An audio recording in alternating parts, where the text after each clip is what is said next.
Hello friends, welcome back to my channel. और आज के वीडियो में हम लोग बात करेंगे about the differences between a CA degree and an MBA degree. अब मोस्ट सॉट आफ्टर डिग्रीज है ये इंडिया के। सब लोग या तो सीए बनना चाहते हैं या इंजीनियर बनना चाहते हैं या तो एमबीए करना चाहते हैं। तो आज के वीडियो में हम सीए और एमबीए के बारे में डिफरेंसेस समझेंगे and I will talk about the whole life cycle of becoming a CA and an MBA, कि आपको 12th से क्या क्या करना पड़ता है, आपको किस टाइप की इंटर्नशिप्स करनी पड़ती है, आपको कैसे कॉलेज में एडमिशन होता है, आपका काम कैसा लगता है, आपकी सैलरी कितनी होती है, and everything in detail I will discuss in this video.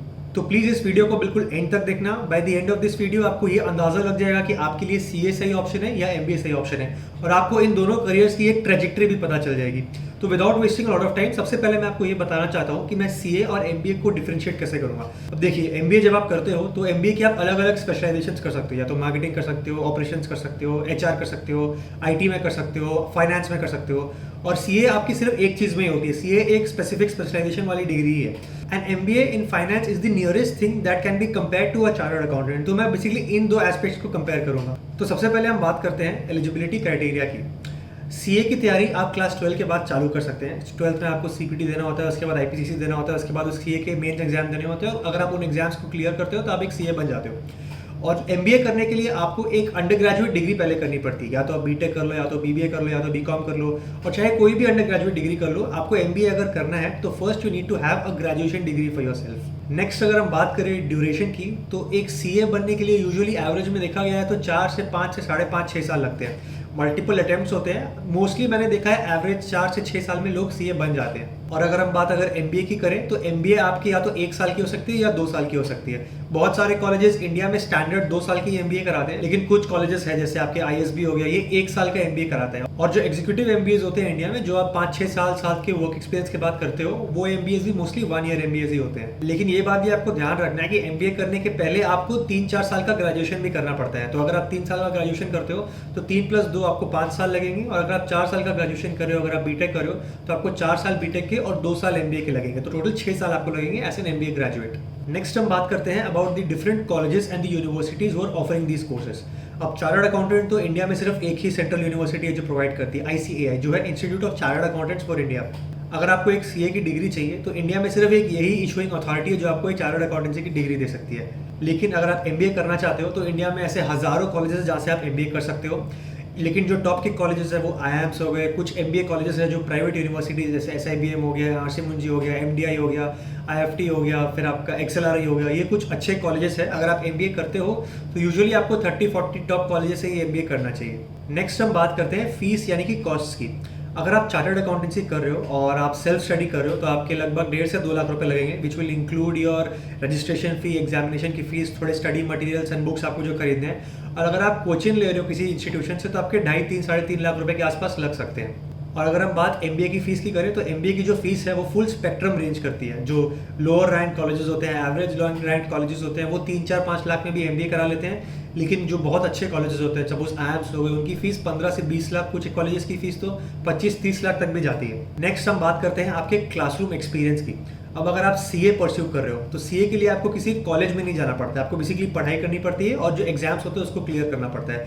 कोई आपको कॉलेज में जाके ऐसे पढ़ा रहा है वैसा टाइप का फैसिलिटेशन नहीं होता है। लेकिन एमबीए के अलग अलग तरीके हो सकते हैं। एमबीए हो सकता है आप डिस्टेंस एजुकेशन से कर रहे हो, वहाँ पे आपको सेल्फ स्टडी करना पड़ता है। अगर आप फुल टाइम एमबीए कर रहे हो किसी कैंपस में तो वहाँ पे आपको क्लासेस अटेंड करनी पड़ती है, अटेंडेंस मैंडेट्स होते हैं जो आपको अटेंड करने पड़ते हैं, रिटन एग्जाम्स देने पड़ते हैं वहाँ भी, अगर आपको डिग्री चाहिए एमबीए की। नेक्स्ट हम अगर मार्क्स की बात करें तो अगर आपको सीए बनना है तो एज सच कोई मार्क्स की स्पेसिफिक रिक्वायरमेंट नहीं होती है। आपको 12th पास होना चाहिए और आप थोड़े बहुत डिसेंट मार्क्स भी ला रहे हो, अगर आप फेल नहीं हो रहे हो then also you can pursue a degree in chartered accountancy. लेकिन जो एमबीए के जो सिलेक्शन प्रोसेस होते हैं, आईआईएम्स की अगर मैं बात करूँ, टॉप कॉलेज की अगर मैं बात करूँ, तो वहाँ पे 10th, 12th एंड ग्रेजुएशन के मार्क्स को भी काफ़ी वेटेज दिया जाता है। और अगर आपको किसी अच्छे एमबीए कॉलेज से पढ़ना है तो वहाँ पे आपको जाने के लिए एमबीए के एंट्रेंस एग्जाम भी देने पड़ते हैं। आईआईएम्स जाने के लिए आपको कैट देना पड़ता है, एक्सएलआरआई जाने के लिए आपको जैट देना पड़ता है। और बहुत सारे प्राइवेट कॉलेजेस हैं जो अपने खुद के भी एग्जाम्स कराते हैं, और बहुत सारे कॉलेज ऐसे हैं जो कैट स्कोर और जैट स्कोर को एक्सेप्ट करते हैं अपने कॉलेज में एडमिशन के लिए। नेक्स्ट हम बात करते हैं इंटर्नशिप की। अगर आप सीए कर रहे हो तो आपको मैंडेटरी 3 साल की आर्टिकलशिप यानी कि इंटर्नशिप करनी पड़ती है किसी ऑर्गेनाइजेशन में। और अगर आप एमबीए कर रहे हो तो एमबीए में मोस्टली 2 से 3 महीने का समर इंटर्नशिप होता है जो आपको करना होता है। ये 2-3 महीने का जो समर इंटर्नशिप है वो यूजुअली कॉलेज से मैंडेट होता है, लेकिन हो सकता है कि आप विंटर इंटर्नशिप भी कर सकते हो। कॉलेज के जो फर्स्ट सेकंड सेम के बीच में जो गैप मिलता है वहाँ भी आप एक इंटर्नशिप कर सकते हो, वो मैंडेटरी नहीं होती है। लेकिन 2 महीने की जो समर इंटर्नशिप है दैट इज मैंडेटरी। नेक्स्ट हम बात करें डिफिकल्टी लेवल्स की, तो जो चार्टर्ड अकाउंटेंसी के एग्जाम होते हैं उसके जो शुरू के एग्जाम्स होते हैं सीपीटी आईपीसीसी वो थोड़े ईजियर साइड में होते हैं, लेकिन जैसे जैसे आप आगे प्रोग्रेस करते रहते हो जो फाइनल एग्जाम्स होते हैं वो एक्सट्रीमली टफ होते हैं। तो शुरू में मोस्टली 7 to 10% स्टूडेंट्स आ जाते हैं लास्ट राउंड में, लेकिन लास्ट राउंड को क्लियर करना वहाँ बहुत डिफिकल्ट है और इस दौरान बहुत सारे स्टूडेंट्स ऑप्ट आउट भी कर लेते हैं अपने सीए प्रिपरेशन से। और अगर अब हम एमबीए की बात करें तो the difficulty level of an MBA depends on the type of institute that you are joining. अगर आप कोई एवरेज कॉलेज ज्वाइन कर रहे हो, ऐसे एमआई कोई कॉलेज ज्वाइन कर रहे हो तो इतनी डिफिकल्टी नहीं होगी आपको, आपकी 60-70% में भी आपको एडमिशन मिल जाएगी। लेकिन अगर आपको आईआईएम से ग्रेजुएट होना है, आईआईएम में जाना है, तो वहाँ पे आपको कैट जैट एग्जाम देना पड़ेगा एंड आपको वहाँ पे 98-99+ परसेंटाइल लेके आना पड़ेगा, which is not a very easy thing to do. Next अगर मैं सब्जेक्ट्स की बात करूँ कि आप क्या सब्जेक्ट्स पढ़ते हो सीए और एमबीए में, सीए में आप बेसिकली अकाउंटिंग पढ़ते हो, फाइनेंस रिलेटेड कॉन्सेप्ट पढ़ते हो, टैक्सेशन पढ़ते हो, जीएसटी पढ़ते हो, direct taxation, indirect taxation, financial statements को कैसे पढ़ते हैं, कैसे एनालाइज करते हैं, फिर स्टॉक मार्केट्स के बारे में भी पढ़ते हो, कैपिटल मार्केट्स एंड इंस्टीट्यूशंस के बारे में भी पढ़ते हो। बेसिकली आपको सीए में बिगिनर से लेके एडवांस लेवल तक सिखाया जाता है about each and every aspect of finance and taxation. अगर हम एमबीए की बात करें तो मैं एमबीए इन फाइनेंस के बारे में बताता हूँ। एमबीए इन फाइनेंस में आपको बेसिकली कैपिटल मार्केट्स के बारे में पढ़ना होता है, financial management, financial accounting, balance sheet and PNL statements को कैसे पढ़ते हैं, मर्जर्स एंड एक्विजिशंस एंड थोड़ा बहुत स्टॉक मार्केट के बारे में भी पढ़ाते हैं। लेकिन जो आप एमबीए फाइनेंस में पढ़ते हो वो इतना डेप्थ में नहीं होता है। एमबीए इन फाइनेंस थोड़ी बहुत सुपरफिशियल लेवल नॉलेज है, लेकिन अगर आप सीए पढ़ते हो तो सीए में आपको each and every topic in depth पढ़ाया जाता है। नेक्स्ट हम बात करते हैं about the job types that you can expect. अगर आप एक सीए बनते हो तो आप एक कॉर्पोरेट रूट से भी जा सकते हो, आप अपने खुद की प्रैक्टिस के साथ भी जा सकते हो, तो ये ऑप्शंस आपके पास होते हैं। अगर आप कॉर्पोरेट रूट में जाना चाह रहे हो तो आपको टैक्सेशन के बारे में, कॉर्पोरेट टैक्स के बारे में, मर्जर्स एंड एक्विजिशंस के बारे में, ऑडिट, टैक्स, ऑडिटिंग, कंसल्टिंग, ये सब फील्ड्स में आप जा सकते हो। और अगर आप खुद की प्रैक्टिस खोलना चाह रहे हो तो आप खुद एक इंडिपेंडेंट कंसल्टेंट बन सकते हो और अपनी सर्विसेज प्रोवाइड कर सकते हो अपने क्लाइंट्स को।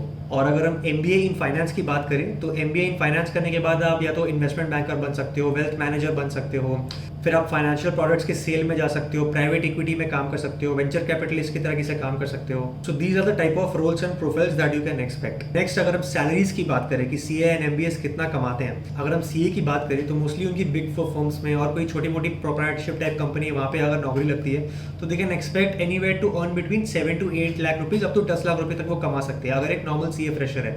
लेकिन अगर सपोज वो रैंकर है, टॉप परफॉर्मर है, किसी अच्छे कंपनी में उसकी नौकरी लग रही है तो they can make somewhere around 17 to 18 to 20 lakhs as well. लेकिन अगर हम एमबीए की बात करें तो एमबीए फाइनेंस की जो सैलरीज होती है वो फुल रेंज में होती है।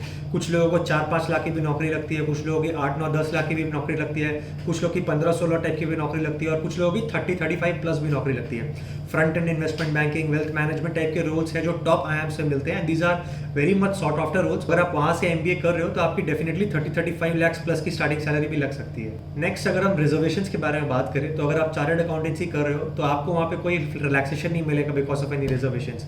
लेकिन अगर आप एमबीए कर रहे हो तो जैसे आईआईएम्स है, कुछ गवर्नमेंट कॉलेजेस और कुछ प्राइवेट कॉलेजेस भी है जो स्पेशल कोटा के स्टूडेंट्स को थोड़ा बहुत रिलैक्सेशन देते हैं on the basis of reservations. So अगर आपको अब डिसाइड करना पड़े कि आपको सीए बनना है या एमबीए करना है तो आप क्या चूज करेंगे? मेरे हिसाब से आपको वो फील्ड पकड़ना चाहिए जिसमें आपका जेन्युइन इंटरेस्ट हो।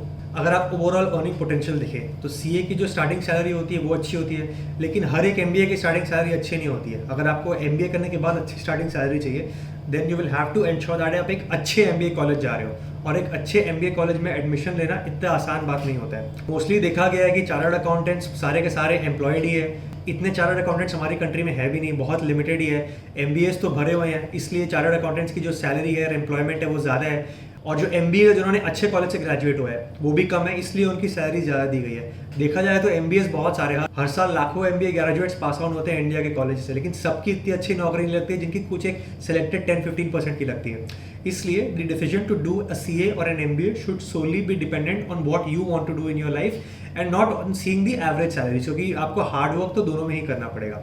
आई hope you like this video. अगर आपको अच्छा लगा तो please do hit that like button and subscribe to my channel for more videos like these.